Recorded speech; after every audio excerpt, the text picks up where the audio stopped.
السلام علیکم۔ آج کل کے حالات کے تناظر میں کچھ آپ کے سامنے معروضات رکھنا چاہتا ہوں۔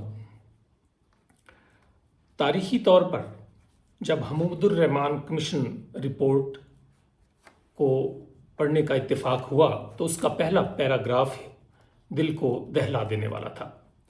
کمیشن تحریر کرتا ہے کہ 1971 میں جب ملک پاکستان تباہی کی طرف بڑھ رہا تھا تو ایسے میں فیصلہ سازی کے اعلیٰ ترین اداروں میں شاید ہی کوئی ایسی آواز اٹھی ہو جس نے آنے والی تباہی کے بارے میں خبردار کیا ہو، اور اگر کوئی ایسی آواز اٹھی تو اس کا کوئی خاطر خواہ نتیجہ برآمد نہ ہو سکا۔ اس وقت پاکستان دوبارہ ایک گرداب میں پھنسا ہوا ہے، ایک بہت بڑا بحران جنم لے چکا ہے۔ پاکستان کی حکومت وزیر اعظم اپنی کابینہ کے ذریعے چلاتے ہیں۔ اس ملک میں 2 ایوان ہیں، ایک ایوان بالا جو سینٹ اور دوسرا ایوان زیریں جو قومی اسمبلی ہے۔ یہ عوام کی طاقت اور ان کی نمائندگی کے مظہر ہیں۔ یہ دونوں ایوان حکومت پر کڑی نظر رکھتے ہیں اور وزیر اعظم اپنی کابینہ کے ذریعے روزمرہ کے حکومتی معاملات کو چلاتے ہیں۔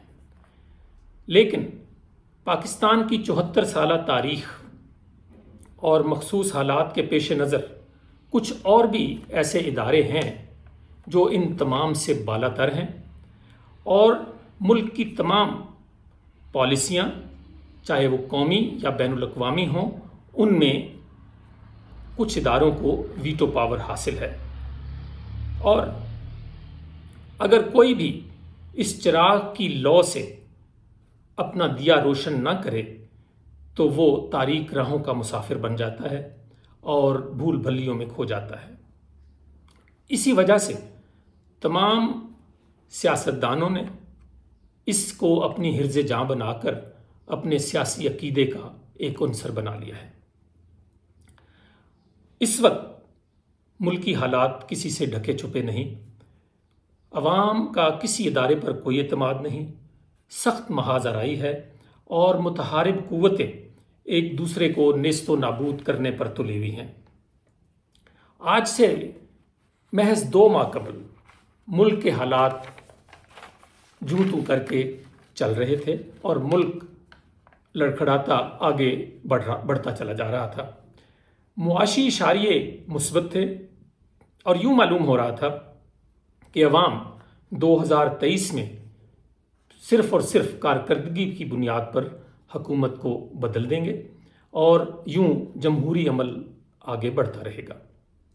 پھر یکا یک کیا ہوا اس کی تفصیل میں جانے کی ضرورت نہیں ہے، کیونکہ 21ویں صدی کی دوسری اور تیسری دہائی میں پاکستان کے دور افتادہ گاؤں میں ایک گڈریا اور چرواہا بھی تمام تفاصیل سے آگاہ ہے، اور اب کسی کو مزید بیوقوف بنانا ممکن نہیں رہا۔ یہ تو طے ہے کہ پاکستان کو اس وقت ایک مضبوط لیڈر اور ایک مضبوط حکومت کی ضرورت ہے جو دور رس فیصلے کرے اور پاکستان کو اس بھنور سے نکالے۔ 13 پارٹیوں پر مشتمل یہ مجموعہ اجداد ایک اتحاد جو ہمہ وقت لڑکھڑا رہا ہے، اس سے یہ توقع رکھنا کہ وہ اس صورتحال کو سنبھال لے گا، یہ ایک دیوانے کا خواب تو ہو سکتا ہے، حقیقت سے اس کا کوئی تعلق نہیں۔ اپسوس جیسا معتبر ادارہ، انہوں نے حالیہ سروے میں یہ بتایا ہے کہ پاکستان کے عوام کی 2/3 اکثریت اس وقت یہ چاہتی ہے کہ فوری الیکشن منعقد کیے جائیں اور پاکستان کے مستقبل کا فیصلہ پاکستان کے عوام پر چھوڑ دیا جائے۔ ایک اعصاب شکن وقت ہے، اور اس میں ایک ممکنہ حل جو موجودہ حکومت کے اندر ایک سوچ رکھتا ہے کہ موجودہ اپوزیشن کو آہنی ہاتھوں اور قوت کے ساتھ کچل کر رکھ دیا جائے، لیکن یاد رہے کہ اس سے ملک میں بہت عدم استحکام ہو جائے گا، انتشار پھیلے گا اور ملک کی غالب اکثریت یہ فیصلہ قطعی قبول نہیں کرے گی، اور ممکن ہے کہ تشدد کے رجحانات جنم لینا شروع ہو جائیں، کیونکہ ملک پہلے ہی ایک محاذ آرائی کی کیفیت میں ہے۔ ایسے میں دست بستہ ملک کے ذمہ دار اور بااختیار اداروں سے یہ درخواست کی جا سکتی ہے، اور یہ درخواست پاکستان کے عوام کی طرف سے ہے کہ پاکستان کو کیسے آگے بڑھنا ہوگا، اس کا فیصلہ پاکستان کے عوام پر چھوڑ دیا جائے۔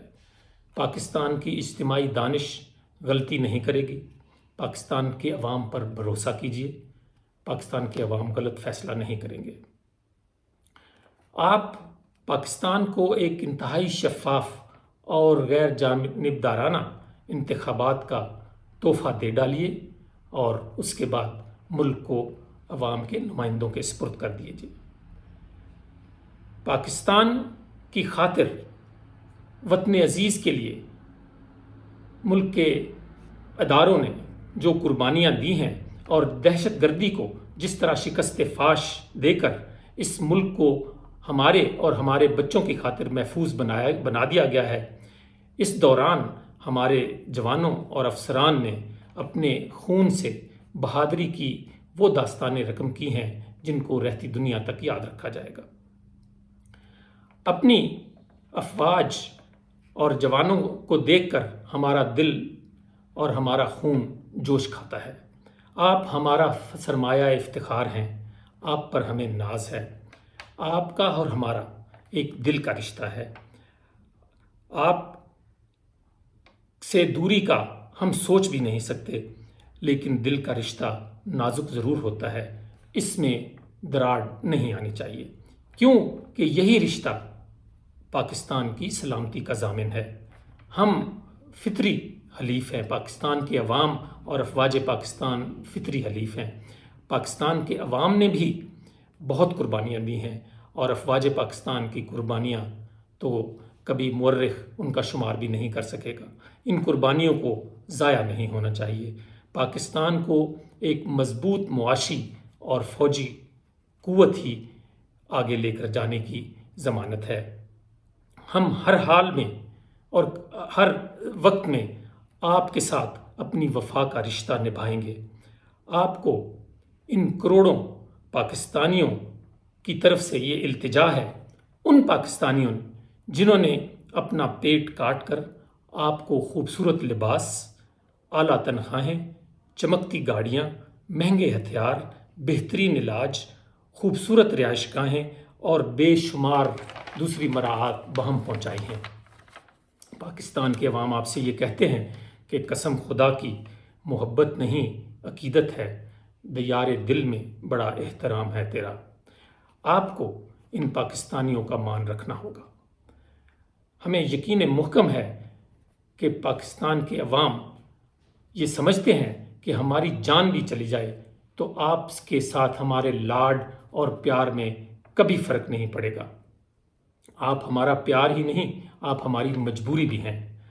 لیکن اس وقت اس بحران جو گہرا ہو رہا ہے، اس کو سے عہدہ برا ہونے اور اس کے حل کی شاہ کلید یعنی ماسٹر کی آپ کے پاس ہے۔ آپ ہی کے پاس مکمل اتھارٹی بھی ہے اور مکمل اختیار بھی، اور جس کے پاس مکمل اتھارٹی ہو اور مکمل اختیار ہو، ذمہ داری بھی اسی کی ہوتی ہے۔ حاکم بدہن پاکستان کو اگر کوئی نقصان پہنچتا ہے تو یہ یاد رکھنا ہوگا کہ جس کے پاس مکمل اختیار ہوتا ہے اور اتھارٹی ہوتی ہے، ذمہ داری بھی پھر اسی کی ہوتی ہے۔ پاکستان افواج زندہ باد، پاکستان پائندہ باد۔ بہت شکریہ۔